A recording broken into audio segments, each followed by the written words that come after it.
Hello student, যারা এবছরের মাধ্যমিক 2026 স্টুডেন্ট আছো ক্লাস 10 তোমাদের ভলিউম 2 প্রশ্নবিচিত্রার লাইফ সায়েন্স তথা জীবন বিজ্ঞানের যে ইউনিট ওয়াইজ যে চ্যাপ্টারগুলো ছিল, ওই চ্যাপ্টারের ইউনিট 5 পরিবেশ, তার সম্পদ এবং তাদের সংরক্ষণের 5.1 নাইট্রোজেন চক্র এবং 5.2 পরিবেশ দূষণের যে কোশ্চেনগুলো দেওয়া আছে চ্যাপ্টার ওই কোশ্চেনগুলো আলোচনা করব আজকের এই ভিডিওর মাধ্যমে।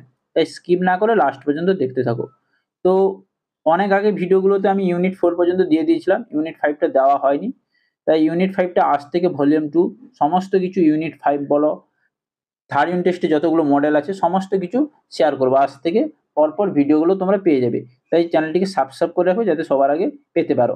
তো শুরু করা যাক 5.1 নাইট্রোজেন চক্র। ফার্স্ট কোশ্চেন, এখানে এমসিকিউ গুলো দেওয়া আছে, দেখে নাও। এমসিকিউ গুলো এমনিতেই উত্তর দেওয়া আছে, তবু আমি করে দিয়েছি, দেখে নাও এমসিকিউ গুলো।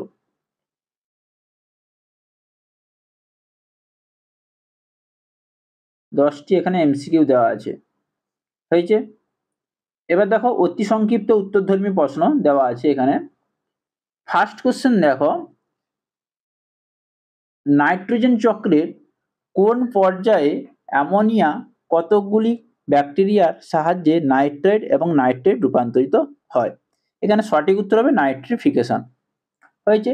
সেই জায়গায় অথবা দেওয়া আছে, দেখো কোন পদ্ধতিতে NH3 থেকে NO2 উৎপন্ন হয়? এটা হবে অসল্ট পদ্ধতির মাধ্যমে NH3 থেকে NO2 উৎপন্ন হয়। 2 নম্বর কোশ্চেন দেখো, যে প্রক্রিয়ায় সংযুক্ত নাইট্রোজেনযুক্ত জৈব যৌগ অণুজীব দ্বারা বিয়োজিত হয়ে অ্যামোনিয়ায় পরিণত হয় তাকে আমরা কি বলবো? অ্যামোনিফিকেশন বলবো। 3 নম্বর কোশ্চেন দেখো, মিথ্যজীবী ব্যাকটেরিয়ার ক্ষেত্রে কোন উৎসেচক বায়ুর গ্যাসীয় নাইট্রোজেনকে অ্যামোনিয়াতে পরিণত করে? এখানে অপশন খ হবে সঠিক উত্তর, নাইট্রোজিনেজ। সেই অথবাতে সেই কোশ্চেনই দেওয়া আছে, দেখো নাইট্রোজিনেজ হবে সঠিক উত্তর। 4 নম্বর কোশ্চেন দেখো, উদ্ভিদরা মাটি থেকে N2 কে নাইট্রেট লবণ হিসেবে শোষণ করে। কি লবণ হিসেবে? নাইট্রেট লবণ হিসেবে শোষণ করে। অথবা দেওয়া আছে দেখো, নাইট্রোজেন মৃত্তিকায় নাইট্রেট রূপে সঞ্চিত থাকে। এবার দেখো বির দাগে দেখো সত্য মিথ্যা দেওয়া আছে। 1 নম্বরে দেখো ডিনাইট্রিফিকেশন প্রক্রিয়ায় বায়ুমণ্ডলে যে গ্যাসটি উৎপন্ন হয় তা হলো নাইট্রোজেন, সত্য। নাইট্রোব্যাক্টর হলো একটি ডিনাইট্রিফাইং ব্যাকটেরিয়া, এটা মিথ্যা। নাইট্রোজেন মৌল উদ্ভিদ বায়ু থেকে সরাসরি গ্রহণ করতে পারে না, এটা সত্য। 4 নম্বর দেখো নাইট্রিফিকেশন প্রথম পর্যায়ে অ্যামোনিয়া থেকে নাইট্রেট সৃষ্টি হয়, এটা মিথ্যা। এবার দেখো একটি শব্দ বা একটি বাক্যে উত্তর দাও। 1 নম্বর কোশ্চেন দেখো, সির দাগে দুটি ডিনাইট্রিফাইং ব্যাকটেরিয়ার নাম লেখো, সিউডোমোনাস এবং থিওব্যাসিলাস। 2 নম্বর দেখো, নাইট্রোজেন আবদ্ধকরণের সঙ্গে যুক্ত একটি স্বাধীনজীবী অণুজীবের নাম হচ্ছে অ্যাজোটোব্যাক্টর। কি হবে? অ্যাজোটোব্যাক্টর। সেই জায়গায় অথবা দেওয়া আছে দেখো, মাটিতে নাইট্রোজেন স্থিতিকারী স্বাধীনজীবী ব্যাকটেরিয়ার নাম, এটাও অ্যাজোটোব্যাক্টর হবে। 3 নম্বর কোশ্চেন দেখো, একটি অ্যামোনিফাইং ব্যাকটেরিয়ার নাম লেখো, ব্যাসিলাস মাইকোডিস। হয়েছে, ব্যাসিলাস মাইকোডিস। 4 নম্বর কোশ্চেন দেখো, দুটি নাইট্রিফাইং ব্যাকটেরিয়ার নাম নাইট্রোসোমোনাস এবং নাইট্রোব্যাক্টর। 5 নম্বর কোশ্চেন দেখো, জীবজ নাইট্রোজেন আবদ্ধকরণে অংশগ্রহণকারী দুটি জীবাণুর নাম হচ্ছে, একটি হচ্ছে রাইজোবিয়াম আর একটি হচ্ছে অ্যাজোটোব্যাক্টর।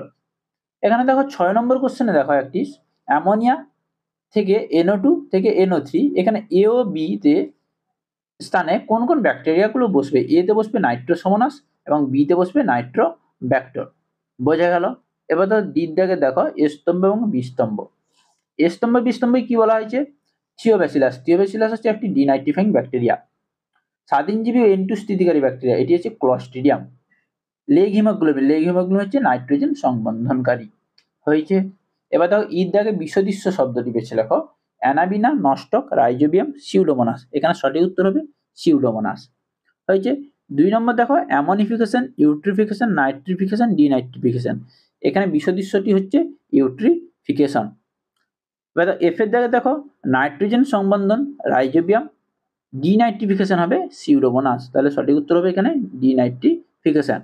হয়েছে। এবার দেখো জির দাগে দেখো, 4টি বিষয়ের মধ্যে কোনটি 3টি অপর বিষয়ের অন্তর্গত, সেই বিষয়টি খুঁজে বার করো। দেখো ডিনাইট্রিফিকেশন দেওয়া আছে, নাইট্রোজেন চক্র দেওয়া আছে, নাইট্রিফিকেশন, অ্যামোনিফিকেশন। এখানে সঠিক উত্তর হবে নাইট্রোজেন চক্র। সঠিক উত্তর হবে নাইট্রোজেন চক্র।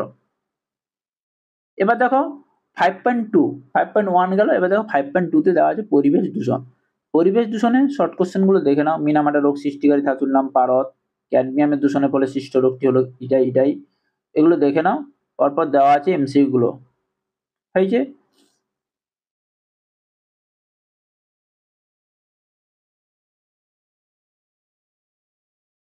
এবার দেখো অতি সংক্ষিপ্ত উত্তরধর্মী প্রশ্ন।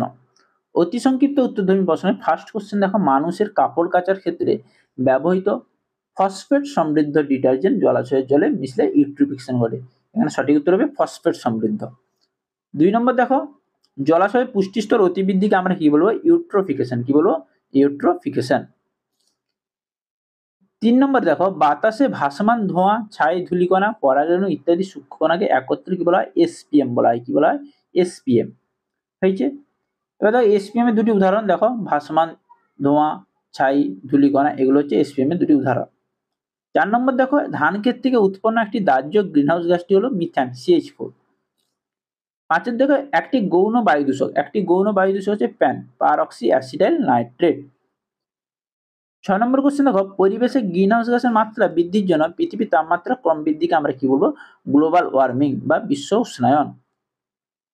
7 নম্বর কোশ্চেন দেখো, বাজারে বহুল বিক্রিত বোতল জলজাত ঠান্ডা পানীয় প্রস্তুত করতে কোন জলের প্রচুর অপচয় ঘটে? ভৌম জলের প্রচুর অপচয় ঘটে। 8 নম্বর কোশ্চেন দেখো, জলাশয়ে ইউট্রিফিকেশনের কারণে জলে দ্রবীভূত অক্সিজেনের মাত্রা কমে এবং জৈব অক্সিজেন চাহিদা বিওডি বাড়ে, বায়োলজিক্যাল অক্সিজেন ডিমান্ডটা বেড়ে যায়। তাহলে এখানে সঠিক উত্তর হবে ইউট্রিফিকেশন। 9 নম্বর কোশ্চেন দেখো, শব্দের তীব্রতা পরিমাপে একক হচ্ছে ডেসিবেল। 10 নম্বর দেখো, বায়ুমণ্ডলে ওজোন স্তর ইউভি রশ্মিকে পৃথিবীতে আসতে দেয় না। 11 নম্বর কোশ্চেন দেখো, ডিডিটি পুরো নাম কি? Dichloro diphenyl trichloro ethane. 12 নম্বর কোশ্চেন দেখো, বাতাসে ভাসমান ধোঁয়া, ধূলিকণা যার আর হচ্ছে 10 ন্যানোমিটারের থেকে কম, তাকে আমরা কি বলবো? এরোসল বলবো। কি বলবো? এরোসল বলবো। 13 নম্বর কোশ্চেন দেখো, কয়লা খনির শ্রমিকদের শরীরে কোন রোগ হয়ে থাকে? ব্ল্যাক ল্যাং রোগ হয়ে থাকে। এখানে দেখো ব্ল্যাক ল্যাং রোগের কারণ হচ্ছে তাহলে অপশন গ, কয়লা বা কার্বন কণা। এবার দেখো সত্য মিথ্যা। নাইট্রাস অক্সাইড একটি গ্রিনহাউস গ্যাস, সত্য। ভঙ্গুর দূষক জীব বিবর্তনের জন্য দায়ী, মিথ্যা। অ্যাসিড বৃষ্টির কারণ হলো বায়ু দূষণের ফলে সৃষ্ট SO2 ও NO2 গ্যাস, সত্য। জল দূষণের ফলে সৃষ্ট একটি রোগ হলো টাইফয়েড, এটাও সত্য।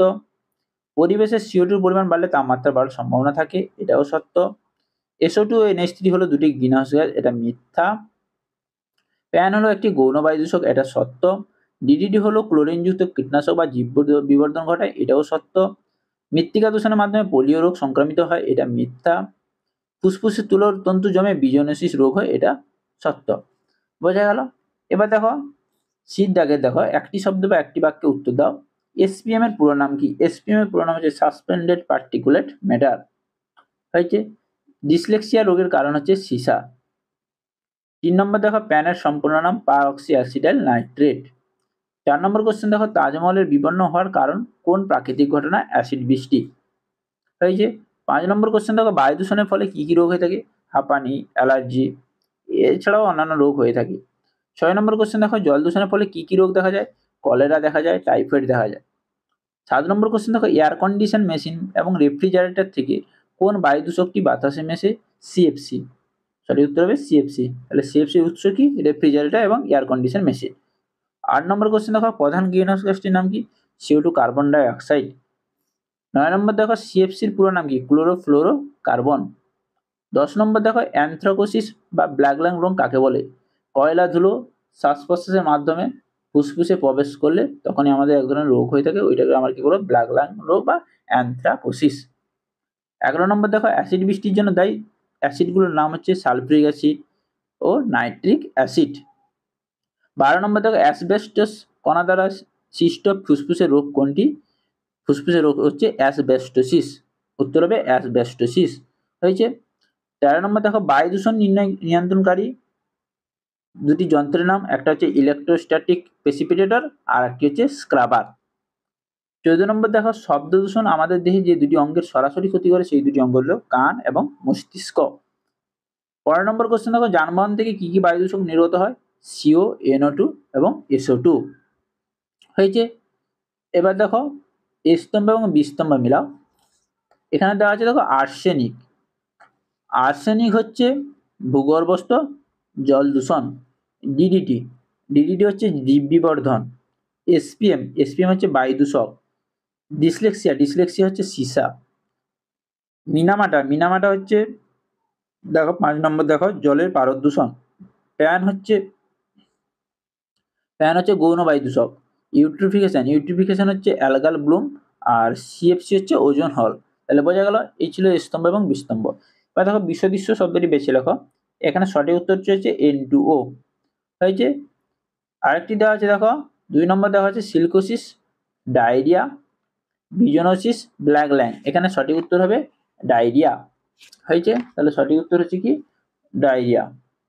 এবার দেখো এফ এর দাগে দেওয়া আছে দেখো নিচের প্রথম শব্দ জলের সঙ্গে দ্বিতীয় জলটি বুঝিয়ে দিতে হবে। SO2 অ্যাসিড বৃষ্টি, ডিডিটি হচ্ছে জীব বিবর্ধন। এসপিএম বায়ু দূষণ, বিওডি হচ্ছে জল দূষণ। গ্রিন হাউস এফেক্ট তাপমাত্রা বৃদ্ধি, ওজোন স্তর ক্ষয় হচ্ছে ইউভি রশ্মির প্রবেশ। এবার দেখো 4টি বিষয়ের মধ্যে কোনটি 3টি বিষয়ের অপর বিষয়টি অন্তর্গত। 1 নম্বরে দেখো এসপিএম বায়ু দূষণ গ্রিন হাউস গ্যাস ফুসফুসের রোগ, এখানে হবে ফুসফুসের রোগ। 2 নম্বর দেখো কৃষিক্ষেত্রে কীটনাশক ব্যবহার, টাইফয়েড, জল দূষণ, কারখানা থেকে উৎপন্ন তরল বর্জ্য, এখানে সঠিক উত্তর হবে টাইফয়েড। 3 নম্বর দেখো ইউট্রিফিকেশন দূষণ, জীব বিবর্ধন, বিশ্ব উষ্ণায়ন, এটা হচ্ছে দূষণ। তাহলে বোঝা গেল এই ছিল ইউনিট 5 এর 5.1 এবং 5.2 যে কোশ্চেনগুলো চ্যাপ্টার ওয়াইজ কোশ্চেন আছে ভলিউম 2 তে প্রশ্নবিচিত্রা লাইফ সায়েন্সে। তো আজকে এই ভিডিওর মাধ্যমে এইগুলো দিয়ে দিলাম। তো নেক্সট ভিডিওতে আর দুটো যে চ্যাপ্টার থাকছে 5.3 এবং 5.4 ওই ভিডিওগুলো নিয়ে আসা হবে। তাই চ্যানেলটিকে সাবস্ক্রাইব করে রাখো যাতে সবার আগে এই ভিডিওর নোটিফিকেশনগুলো তোমরা পেয়ে যেতে পারো। আর এই ভিডিওর ডেসক্রিপশন বক্সে আমি বাকি যে ইউনিট 4টে ছিল যেটা অনেক আগে ভিডিওগুলো আপলোড করা হয়েছিল ওগুলোর ডেসক্রিপশনে লিঙ্ক দিয়ে দেবো, ওখান থেকে তোমরা দেখে নিবে। তো পরের ভিডিওতে দেখা হচ্ছে। সবাই ভালো থেকো, সুস্থ থাকো।